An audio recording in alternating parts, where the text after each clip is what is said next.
Minnesota Vikings fans will be familiar with the name Will Parks. The safety has been linked to the Vikings for the better part of a year and a half, but it simply has not worked out. But now it may finally all come together because he may be out of options. Gessling, go. Will Parks' name has come up with the Vikings before, and now that he's back on the open market, just got released by the Chiefs. He's a candidate to land in Minnesota per a league source. Vikings might need safety, depth, and special teams contributions with Xavier Woods and Josh Metellus banged up. So maybe it finally happens.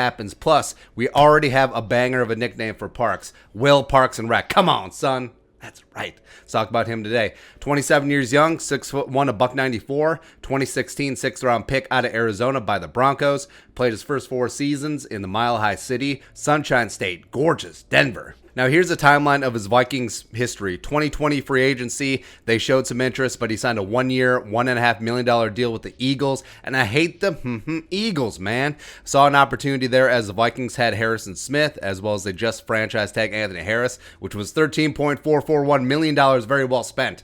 Great. Then at the trade deadline, the Vikings had some interest in trading for Parks after he was injured in Philly at the beginning of the season, but the Eagles waived him, and the Broncos, his former team, had waiver priority on the Vikes and got him. Last year, he had 31 tackles and a sack over 10 games with 2 teams. This year, he was in camp with the Chiefs until they recently let him go. And he's primarily a box and slot safety, very akin to Andrew Sendejo, as well as Jaron Kearse. And I do think that Parks is a perfectly fine backup and a fringe spot starter. I don't think that he's a guy that at 27 years young is all of a sudden just going to be that dude. But the Vikings could be concerned about depth besides Harrison Smith due to recent injuries to Xavier Woods, who got banged up in practice. Zimmer called it a nick. It's not quite a tweak, so I'm concerned. And he was signed to be the starter opposite of Harrison. And the 2026 round pick, Josh Metellus, is starting to show some flashes, but he got hurt as well.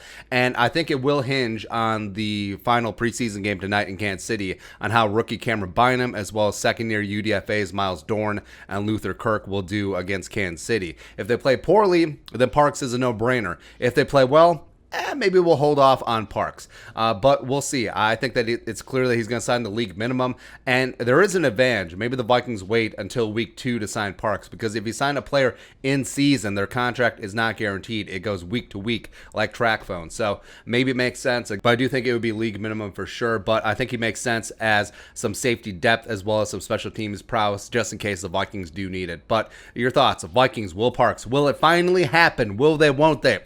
Let us know in the comments section below. Subscribe for daily Vikings takes. Want to support that work, pull us something in Venmo. But until next time, Skol, production value.